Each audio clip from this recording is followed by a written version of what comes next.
But thanks for coming out tonight. Ghost Sick is about Parkdale.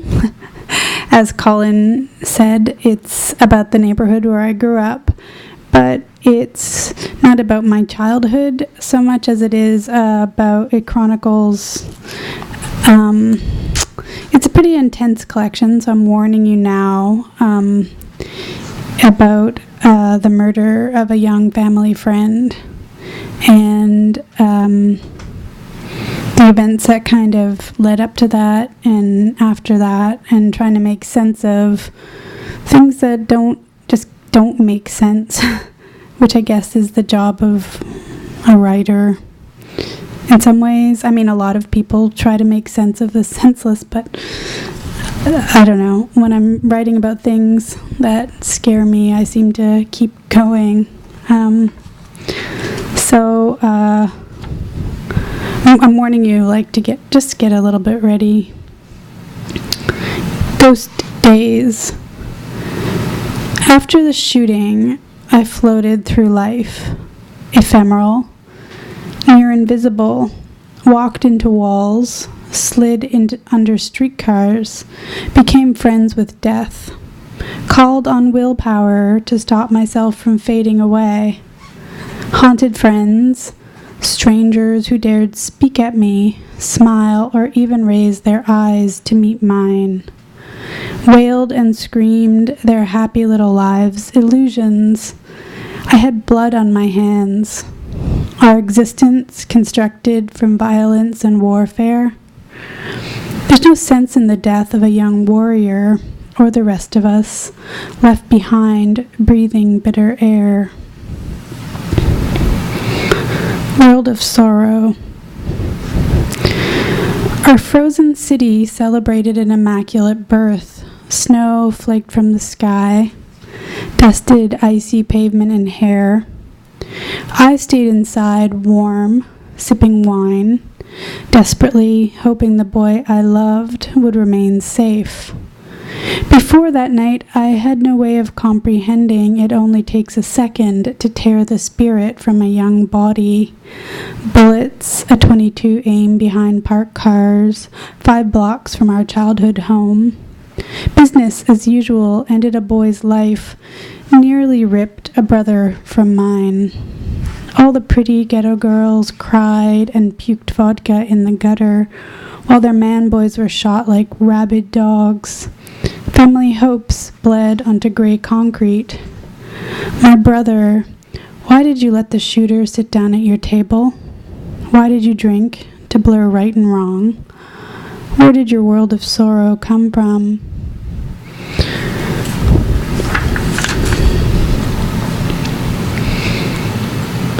So this one's about the difference between what you know happened and what other people say happened. What I learned from the newspaper. Someone I love was the intended target of an attempted murder. Someone I love left a bar because he thought the killer was gone. Someone I love was shot in the arm during a rampage. Someone I love was involved in gang violence, which is what young, non-white people's deaths are often called. Someone I love's elbow was shattered by a copper-jacketed projectile. Someone I love's best friend raised his arm in self-defense, but it passed through into his chest anyhow. Someone I love's friend received 2 penetrating wounds that traveled on a downward course into the abdomen. Someone I love ran home after his friend was killed. Someone I love was afraid that the police would have kept him there to bleed out. Someone I love's premeditating shooter used to be his good friend. Someone I love's girlfriend is a bitch who better not snitch. Someone I love was terrified to tell the truth in a court of law. That's what I read in the newspaper. But someone I love insists the boy who died never carried a gun. Vigilante justice. Murder helped even me, a pacifist, understand an eye for an eye, the yearning to take other people's lives into my own hands, guns blazing, posse popping bullets at my back. Vigilante justice might bring my brother back from this nightmare. His 19-year-old girlfriend and their baby out of hiding might restore the peace. Yet I lay immobile, night after night, pinned to the mattress, wondering if my personal ghost also stalked the murderer's dreams and whether his tiny son cried for an absent papa. The specter who visited was familiar. He was famished, but had no mouth, thirsty with no way to drink. He called for me to continue his martyr's journey and care for the boys left behind. To survive, I must remember a sweet, blonde boy snatching birds and stars from the sky before he could kill. I pictured his steady blue eyes, wished him strength and hope for change. I prayed for peace, and I'm not the praying kind, caught between one Jewish and one atheist parent. I prayed that this killer might become the kind of man our dead friend will never get the chance to be. This one's for the ladies, because at 4 a.m, when the party's just getting started, all that exists is boys somehow surviving, while us girls left behind hope for the best, hold our breath, inhale as a collective, use up everyone's oxygen. We wait, we wait, we wait. Sit on hands, painted nails bitten to the quick, mop at cheap mascara and drown in fire water. Cry polluted rivers to clean these drug streets. Watch television screens for signs of life. We pace avenues where men only spit, fight each other, love, scam. We mourn the ghosts who step from the shadows, refuse to believe all that exists is murder and war. While the boys don't rat, stay strong, get busy taking because they believe nobody gives it away for free. So this one's for my girls, mothers, sisters, grandmothers, morale boosters, baby mamas, nurses, pole dancers who barricade their doors to keep out the drunken laughter, call the cops knowing they won't help, say goodbye to men they love when no other choice remains.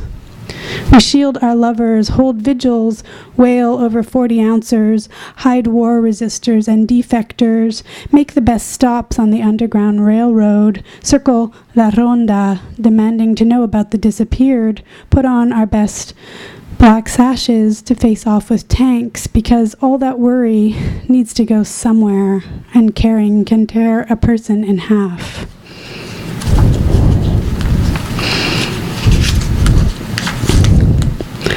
Have you guys heard of Ashley Smith, who died in custody? Okay. I want to tell you the poems get cheerier, but this one definitely doesn't. So it's about Ashley Smith. Call me Crabapple Girl. Call me Ashley. No. Call me Crabapple Girl. 13, temper bouncing, hard like round fruit. They sail those apples. I need to get the postman back for stealing my neighbor's welfare money. Or not. Who cares? It's only fruit. Sour little bombs. Could have been rocks. The postie wants to walk his path in peace, but I send him a clear message. What he's doing is wrong. No one else has the guts in this tiny town. I'm watching out for my neighbor. Bang goes the judge's gavel, shipped off to detention 4 months behind walls because of damn crab apples. And the teachers, they got into it too, saying I have troubles fighting at school a temper, which we all know. My attention, I have none. It's a problem. Can't say I've learned my lesson in here. Breathe. Who cares? This is a horrible place. I fight for food, air, fight for sense, to be alone, fight the way the guards look through me, fight the other inmates with their eyes, learn hard and fast. It's a long, slow simmer. The fight must go underground when you're inside, not the gasp of a girl with no air. Still, I rage. Months melt into years. I want to scream all the time. Period comes, a monthly punctuation. Laughing as chest blooms, hips widen. Food 3 times a day. I find small ways to remember I'm alive. Spit at their faces. Claw at my arms. Choke myself. Get thrown in the hole. Pinned to an entomologist's spreading board, cocooned butterfly in wrapping. I am no longer Ashley. I am pepper sprayed, battered, a girl with no name, no future. Oxygen fails. It fails. Jolt of a stun gun, hooded hogtied squash, duct taped to benches at night in the back of trucks as they take me God knows where, some new hell. Jail. I'm injected in solitary, permanent haze. The rooms are smaller than my parents' bed. I used to be a girl a lifetime ago. I was a girl named Ashley who threw crab apples. Now I'm a lump of flesh. My life I no longer love. I rip strings of cloth from my clothes, hoard my stringy instruments, tighten ligatures around my neck, tighter, tighter, tighter, lose sight in one eye. Laugh hysterically at the guards who can't keep their fingers off me, the bug they always grab from the left so I won't see them coming, and move me in the middle of the night 17 times in a year. I see the country from inside a hood, a cell, a truck, a cell, a truck. It's been 4 times 4 times 4. Nighttime is a curse for the skank tank. That's when I pull the string around my neck tighter so I can't scream, can't piss them off. Guards care just enough to beat me back to life, always a new one, younger, harder, some order that comes down the line for stronger bug juice. Don't enter the cell if she's breathing. I know what that means. I'm smarter and faster. In this system, there's no mother, no father, and no one's responsible for a tiny little string. No more crabapple girl, no more caged up Ashley. Think of me as free. Think of me. So, you should read the Ombudsman's report. They quote her diary, and I think it's important that people don't forget stories like that. I mean, she didn't ever get out of jail for the original crime of throwing crab apples. You guys okay? Sorry. Those Who Died. This is after Ernesto Cardenal's poem For Those Dead, Our Dead, which my mother, I grew up in a very political household. My stepfather was a political refugee from Argentina, and this poem was hanging in Spanish and English on my mother's wall, For Those Dead, Our Dead. So it was there all through my childhood and through my teen years, so I wrote a response to it. When you purchase new clothes, a shiny PlayStation, eat chips, take a walk, have sloppy sex, think of those who died. When you're drunk at some house party, studying for school, working out at the gym, think of those who died. When you've been on the sweetest date, feel loving and open, think of those who died. When they congratulate you as you make important decisions and soar in life, think of those who died. When they give you unwanted privilege, treat you worse than shit, think of those who died. When you're on stage, smiling into the camera, protesting, making art, building houses, pushing paper at the dentist, think of those who died. They were addicted to chemicals, shot in the back, run over, stabbed, failed, hated, lost their teeth, the use of legs, voices, minds, wounded and angry. They fought but were killed anyhow, tossed in graves with no tombstones. Labeled psychotics, criminals, gang members, misfits, forgotten, or simply never claimed from the morgue. Remember that you live where they did not. You are the survivor and the advocate. You must live for those who died.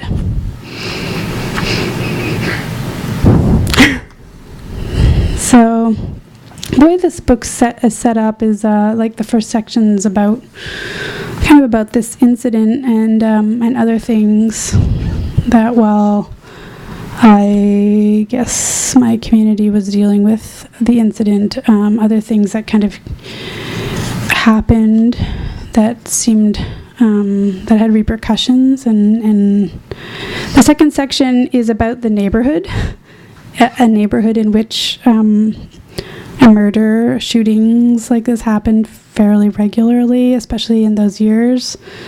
There seemed to be some sort of like shooting every week or two for a while there, and in many neighborhoods in Toronto that's still the way it is. Parkdale's really gentrified, but yeah, so I thought, writing about people who can live in this kind of war zone and be and flourish, but like you don't forget. If something like that happens to you, you don't even really move on. It's just always there. You become somebody different. So I'm going to pick some different things now that move away from the actual incident. This one's called Sheltered. A heart beat in his palm again and again and again. It was terrifying. So he threw it away, cracked and laughed like a rotten heart, fired dueling pistols into the air again and again, hoping at least one bullet would boomerang back to his heart. Donned epaulettes, saluted the world with 2 middle fingers, then ran. Now, it's not the repetition or the constant change, but the fact it's forced on him over and over. It's the dance, Mr. Dance, and so many routines. Spaghetti on Monday, mac and cheese on Tuesday, burgers on Wednesday, tuna fish on Thursday, pizza on Friday, sandwiches on Saturday, chicken on Sunday. Move, Mr. Move, up the stairs, across the hall, down the street, to a new roommate, social worker, friend, enemy. Next town, next year, next time will be tomorrow or the day after, right this second. Crawl, Mr. Crawl, to dinner or your little room, roaches, mice, bedbugs, wait for no man, and it's not over until someone else says it's over.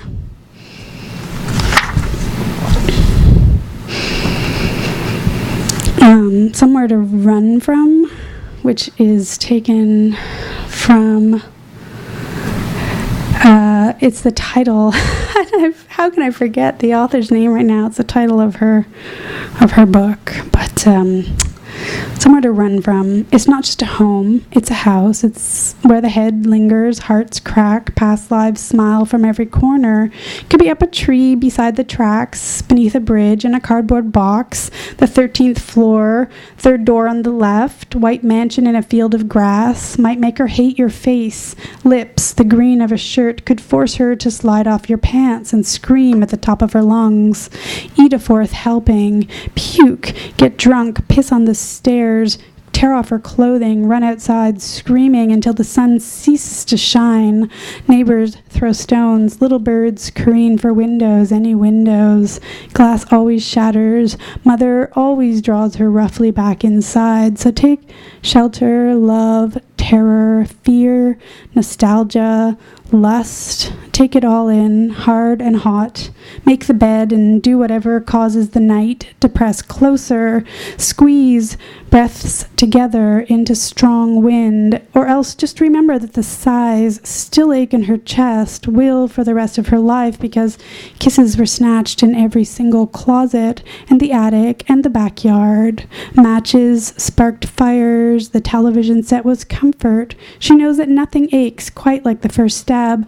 No one hits harder than loved ones who betrayed in dusty, half-forgotten ways, who weren't there, were there too much, or wanted something she could never give, or listened wrong, or not at all, or didn't want to part with a single piece.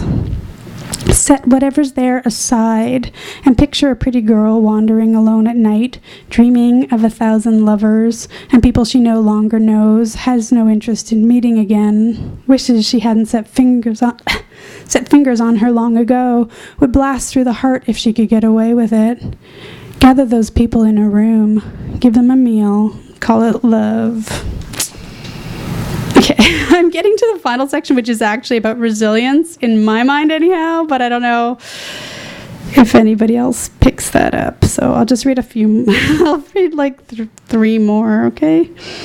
Meaning, we're all holy, praying to aircrafts and satellites because other galaxies are too far, and we're so scared. We're all unwhole, pretending nothing exists except dollars, food, and cunts. Words, bullets, needles, knives slide too easily through flesh. We haunt the dead simply because they beckon. Each person torn away too soon takes with them some aspect of ourselves, leaves a need to fill. We wrap our holes in paper bags and stow them on shelves to gather dust. The older we get, the more we collect, the more we fail. People are lost and found and lost again until loss is all that we are. Okay, I'll read two more. I think these are a little bit more, a little uplifting-ish. The first time. May 2003 was the first time Toronto media became bloodhounds and followed the boys around, my baby brother and the others. Someone's little sister had disappeared, and the city shoved cameras and recorders in their faces like rats hunting for drop snacks. I wanted to smash everything. Understood the desire to burn whole cities to the ground, change universes, professions, callings. Felt hatred for a group that looks and acts like me. The writers, the reporters, picking at little bones for a good lead. Our universe really did become so narrow, justified following children around, hoping they'd let something slip for the next big story. My brother's empathy, the most beautiful thing about him, wouldn't remain intact, and his friend was navigating life without a little sister. How could any of these boys possibly grow up to be good men? Where would they put all their sweetness when tragedy after tragedy after tragedy bombarded them so young? Such a relief now to know how much I underestimated resilience, the human spirit, healing strength of love, all that crap, cliches for good reasons. The boys' desire to thrive remained, but I never could stop the people like me who scavenge through pain. So this is my second last poem in the book. Fragile peace. It's not that we forget or stop loving. We simply allow the dead to stop their perpetual wail, be silent for an hour, rest in peace. We learn to let fireworks be fireworks on a perfect summer night, not explosions that make us run through the list of who's been shot now. Nothing and no one dies in the place where we store our losses, but the days become calm. Muscles unclench, minutes pass without remembering a certain face, and trust opens its eyes again. Gaping holes fill differently with ourselves, new people, hope. Plans for the future edge out the guilt of not being there, caring enough, stopping the tragedy. We never cease to mourn, though it can feel like betrayal at times. We just give one hungry ghost permission to eat its fill and move along. Thank you.